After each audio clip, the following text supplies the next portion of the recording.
मध्य प्रदेश एवं राजस्थान के कई जिलों में रबी सीजन के दौरान अफीम की खेती होती है।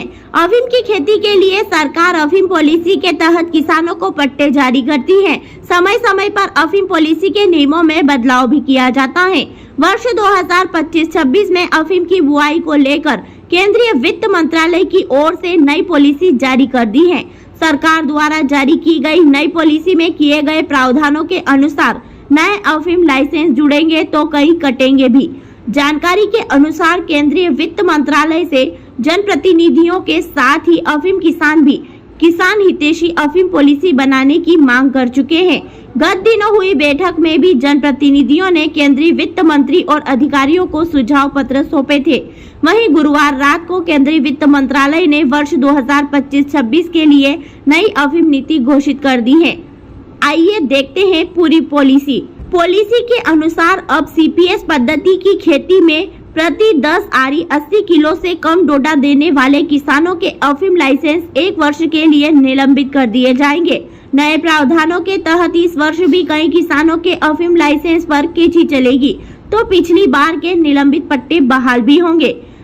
वहीं पूर्व घोषित नीति के अनुसार सीपीएस में वांछित डोडा देने वालों को इस वर्ष चिराई के पट्टे मिलेंगे। नई अफीम नीति के अनुसार इस वर्ष किसानों को 2 लाभ मिले हैं। एक, जिन्होंने गत वर्ष सीपीएस पद्धति में 10 आरी पर 90 किलो बिना चिराई का डोडा जमा करवाया, उन्हें इस वर्ष चिराई का पट्टा मिलेगा, लेकिन वो भी अन्य शर्तों को भी तय किया गया है। इसके अलावा जो सीपीएस पट्टे गत वर्ष 67 किलो से कम बिना चिराई के डोडे जमा करवाने पर कटे थे, वे इस वर्ष के लिए बहाल किए जाएंगे। लेकिन अब सीपीएस में प्रति 10 आरी पर 80 किलो से कम डोडा देने वाले किसानों के पट्टे 1 वर्ष के लिए निलंबित कर दिए जाएंगे। इन 2 प्रावधानों के अलावा इस वर्ष की अफीम नीति में पिछली नीति के ही प्रावधान रखे गए हैं, जिससे किसान नाखुश हैं। इधर सरकार ने अफीम किसानों की मार्फिन औसत कम करने की मांग को मंत्रालय में नकार दिया गया है, जो कि मुख्य मांग थी।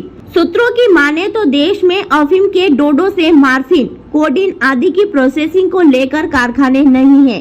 सीपीएस पद्धति की खेती में किसानों से सीधे डोडे लिए जाते हैं। ऐसे में नारकोटिक्स विभाग के गोदाम डोडे से भरे पड़े हैं।